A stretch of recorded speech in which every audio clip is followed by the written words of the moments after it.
विस्तार से, जहां भारत की अध्यक्षता में आज क्वाड विदेश मंत्रियों की बैठक होगी और नई दिल्ली में होने वाली इस बैठक की मेजबानी विदेश मंत्री डॉक्टर एस जयशंकर करेंगे। बैठक में ऑस्ट्रेलिया के विदेश मंत्री पेनी वोंग, जापान के विदेश मंत्री तोशिमित्सु मोटेगी और अमेरिका के विदेश मंत्री मार्को रूबियो भी शामिल होंगे। बैठक के दौरान सदस्य देश क्वाड की मौजूदा पहलों की समीक्षा करेंगे और क्षेत्रीय और वैश्विक घटनाक्रमों पर चर्चा करेंगे, जिसमें समुद्री सुरक्षा, मजबूत आपूर्ति श्रृंखला, अवसंरचना विकास, महत्वपूर्ण एवं उभरती प्रौद्योगिकियां, जलवायु कार्रवाई और मानवीय सहायता और आपदा राहत जैसे विषय के एजेंडे में शामिल रहेंगे। क्वाड को इंडो पैसिफिक क्षेत्र में रणनीतिक संतुलन और सहयोग के महत्वपूर्ण मंच के रूप में देखा जाता है। बिल्कुल, और ये समूह जो है वो समुद्री मार्गों की सुरक्षा, साथ ही आर्थिक स्थिरता और क्षेत्रीय विकास के लिए साझेदारी को भी बढ़ावा देता है। हाल ही के सालों में अगर हम देखें तो तकनीकी सहयोग और आपूर्ति श्रृंखला सुरक्षा भी क्वाड एजेंडे का प्रमुख हिस्सा बन गए हैं। और इससे पहले क्वाड विदेश मंत्रियों की जो बैठक है वो 1 जुलाई 2025 को वॉशिंगटन डीसी में आयोजित की गई थी। नई दिल्ली में होने वाली क्वाड विदेश मंत्रियों की बैठक को क्षेत्रीय और वैश्विक सहयोग के दृष्टिकोण से महत्वपूर्ण माना जा रहा है।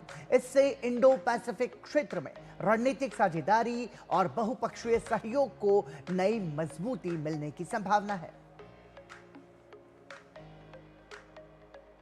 और आपको बता दें कि आज होने वाली क्वाड बैठक का एजेंडा क्या है, ग्राफिक्स के जरिए आपको समझाने की कोशिश करते हैं। देखिए, क्वाड जो मंच अपने आप में एक महत्वपूर्ण मंच है। इंडो पैसिफिक क्षेत्र में सुरक्षा सहयोग को बढ़ावा देना ये क्वाड के प्रमुख एजेंडे में शामिल है। इसके अलावा समुद्री सुरक्षा और मुक्त नौवहन को बढ़ावा देना भी क्वाड का एक खास एजेंडा है। इसके साथ ही क्रिटिकल मिनरल्स सप्लाई चेन को किस तरीके से मजबूत और किया जा सकता है, ये भी एजेंडे में शामिल है। चीन पर निर्भरता कम करने की रणनीति भी तैयार की जाएगी और ये भी एजेंडे में शामिल किया गया है। साइबर सुरक्षा और आर्टिफिशियल इंटेलिजेंस पे आपसी जो देश हैं वो किस तरीके से सहयोग और बढ़ा सकते हैं। सेमीकंडक्टर की अगर हम बात करें तो सेमीकंडक्टर और साथ ही नई तकनीक, नई टेक्नोलॉजी पर भी साझेदारी, उसे भी इस बार एजेंडे में शामिल किया गया है।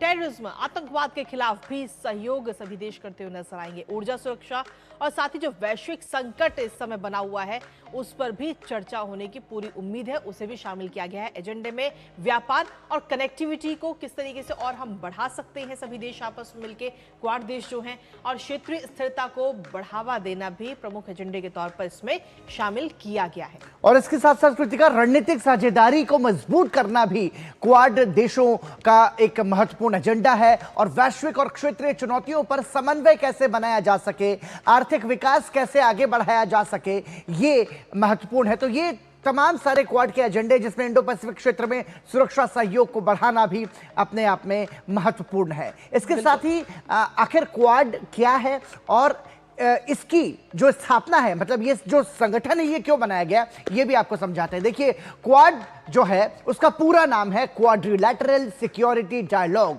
जो कि 4 देशों का एक रणनीतिक समूह है। इसमें भारत, अमेरिका, जापान और ऑस्ट्रेलिया जो है वो इसके सदस्य देश हैं। 2007 में क्वाड की शुरुआत हुई थी और उस वक्त अगर हम देखें तो जापान के जो पूर्व प्रधानमंत्री शिंजो आबे, उन्होंने इसकी पहल की थी, जिसके बाद 2004 की सुनामी क्वाड की नींव बनती हुई नजर आई थी। तो क्वाड आखिर क्या है? 4 देशों का ये समूह, और 2004 में इसकी नींव रखी गई। और इसके साथ ही क्वाड की जो प्रमुख बैठकें अब तक कब कब हुई हैं और कहां कहां हुई है, एक नज़र उस पर भी डाल लेते हैं। क्योंकि क्वाड की जो प्रमुख बैठकें हैं वो 2007 में हुई मनीला में, जहां पहली क्वाड बैठक हुई। उसके बाद में 2007 के बाद सीधा 2017 यानी 10 साल बाद मनीला में दोबारा से इसकी शुरुआत की गई। उसके बाद कंटिन्यू इसको रखा गया। 2019 में न्यूयॉर्क में हुई पहली विदेश मंत्री स्तरीय बैठक रही है। 2020 में भी बैठक हुई, टोक्यो में विदेश मंत्रियों की ये बैठक रही। 2021 में वर्चुअली तौर पर यह बैठक आयोजित की गई थी, क्योंकि उस समय कोविड का टाइम था, तो इसलिए वर्चुअली ये बैठक रही। और क्वाड नेताओं का शिखर सम्मेलन, साथ ही 2021 की अगर हम देखें तो क्वाड नेताओं का ये पहला शिखर सम्मेलन रहा। उसके बाद में वॉशिंगटन में पहला 1-to-1 क्वाड शिखर सम्मेलन 2021 में रखा गया था। 2022 की अगर हम बात करें तो 2022 में टोक्यो में क्वाड शिखर सम्मेलन रखा गया, जिसमें सभी शामिल हुए। 2023 में हिरोशिमा में क्वाड शिखर सम्मेलन रखा गया और उसके बाद 2024 में टोक्यो में विदेश मंत्रियों की अहम बैठक होती हुई नजर आई। तो क्वाड की प्रमुख बैठकें आखिर कब कब हुई हैं वो हम आपको बता रहे हैं। और अब आज की अगर हम बात करें तो भारत की अध्यक्षता में आज भारत में ये बैठक हो रही है, जिसका क्या कुछ प्रमुख एजेंडा है वो भी हमने आपको बताया। और इसी पर ताजा अपडेट भी ले लेते हैं। हमारे साथ हमारे सहयोगी अखिलेश सुमन इस वक्त जुड़ रहे हैं, सीधा उनका रुख करेंगे। अखिलेश, सीधे तौर पर अगर हम देखें तो जो क्वाड की अध्यक्षता है वो भारत कर रहा है, तो भारत की रणनीति के लिहाज से अगर हम देखें तो कितनी महत्वपूर्ण ये बैठक?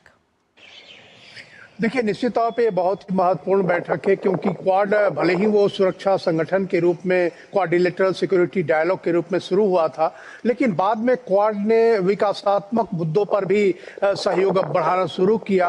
और स्टेम में स्कॉलरशिप भी दिया जाता है क्वाड के तहत, जिसमें कि साइंस, इंजीनियरिंग और मैनेजमेंट के जो छात्र हैं उन लोगों को विशेष ट्रेनिंग देने के लिए एक दूसरे देशों में स्कॉलरशिप देने की व्यवस्था की गई। इसके अलावा कई जो ऐसी स्थितियां हैं जिसमें कि खास करके इंडो पैसिफिक अगर कोई आपदा आती है उसमें भी सहयोग के लिए क्वाड का संगठन में उसमें शामिल है, एजेंडे में मैंने उसके कार्यक्रम में। तो भारत के लिहाज से देखें तो देखिए, भारत इंडो पैसिफिक का सबसे बड़ा देश है और उस लिहाज से भारत के हित में है कि क्वाड जो है, क्वाड एक सम्मिलित संगठन के रूप में, सम्मिलित ग्रुपिंग के रूप में, इनफॉर्मल ग्रुपिंग ही हो लेकिन उसके रूप में विकसित हो। क्योंकि जिस तरीके से जो इंडो पैसिफिक जितना बड़ा इलाका है, उस बड़े इलाके में सिक्योरिटी और डेवलपमेंट पार्टनरशिप दोनों की बहुत जरूरत है। और ये ऐसी स्थिति है जिसमें छोटे छोटे देश है इंडो पैसिफिक के, वो छोटे देश मान लीजिए कि कहीं सहयोग के लिए, कहीं कर्ज के लिए जाते हैं तो उनकी संप्रभुता कई बार खतरे में दिखी है। श्रीलंका के बारे में हमने देखा था कि श्रीलंका उसकी संप्रभुता, इतना कर्ज लाद दिया गया उस पे चीन के द्वारा। तो इस तरह से क्वाड के कार्यक्रम में ये सारी चीजें शामिल है कि किस तरीके से इंडो पैसिफिक के देशों को समर्थन किया जाए। और इस लिहाज से भारत जो है वो चाहता है कि क्वाड के माध्यम से न सिर्फ सिक्योरिटी बल्कि ये विकासात्मक सहयोग की भी बातें रचनात्मक तरीके से हो। तो निश्चित पे आज जब भारत की अध्यक्षता में विदेश मंत्री एस जयशंकर की अध्यक्षता में क्वाड की बैठक होगी तो इंडो पैसिफिक की तमाम स्थितियों पर चर्चा होगी। और उसके अलावा जो ऊर्जा सुरक्षा की स्थिति है, क्योंकि इंडो पैसिफिक के देश ऊर्जा सुरक्षा से सबसे ज्यादा प्रभावित है, ग्लोबल साउथ के अधिकांश देश इसी इलाके में हैं, तो उस लिहाज से ये जो है आज की क्वाड की बैठक जो है काफी महत्वपूर्ण है। ऊर्जा सुरक्षा के हिसाब से, पूरे जो सिक्योरिटी है, जो वेस्ट एशिया में सिक्योरिटी की स्थिति है उसके लिहाज से, स्टेट ऑफ हॉर्मुज के लिहाज से, इन सारे लिहाज से, चूंकि अमेरिका एक पार्टी है, उसका स्टेट ऑफ हॉर्मुज को जो स्थिति है, अमेरिका ने जब ईरान पे हमला किया उसके बाद स्टेट ऑफ हॉर्मुज के क्लोजर की स्थिति बनी हुई है, इधर अमेरिका ने भी ब्लॉकेड लगा रखा है। तो ये सारी स्थितियां हैं। और एक महत्वपूर्ण बात यह है कि अमेरिका पहली बार किसी ऐसे प्लूरिलेटरल ऑर्गेनाइजेशन में आकर तो निश्चित भारत के लिए एक बहुत ही महत्वपूर्ण आज बैठक हो रही है। अखिलेश, इसी से जुड़ा हुआ सवाल यहां पर यह बनता है कि देखिए, पश्चिम एशिया संकट के बीच में यह बैठक हो रही है, ऐसे में दुनिया के बड़े देशों की नजर भी इस बैठक पर होगी, क्योंकि देखिए चीन की विस्तारवाद की नीति को नियंत्रित करना भी क्वाड के एजेंडे में शामिल है। और ऐसे में ऊर्जा सुरक्षा की चिंता का जिक्र जो आप कर रहे हैं, वो उस पर भी कोई बड़ा विचार इस बैठक के माध्यम से आ सकता है? देखिए, निश्चित तौर पे जापान हो, चाहे भारत हो या ऑस्ट्रेलिया हो, सबकी जरूरतें जो है वो ऊर्जा सुरक्षा से जुड़ी हुई है। और सबको इस बात की पूरी तरह से इस बात पर सब सहमत है कि कोई मोनोपोली नहीं क्रिएट होना चाहिए दुनिया में, चाहे चीन का हो या किसी और का मोनोपोली हो। तो इसलिए सारे देश जो है वो विकेंद्रीकरण के पक्ष में है, डाइवर्सिफिकेशन के पक्ष में है पूरे सप्लाई चेन का।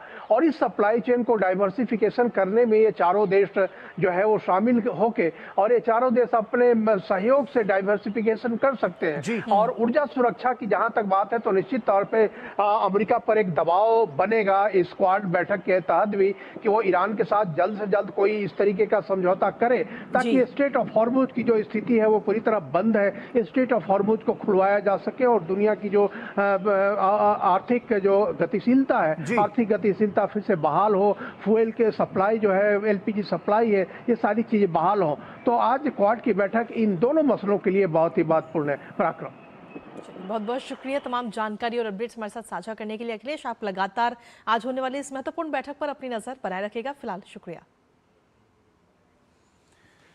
और इसी के साथ यहाँ रुक रहे हैं।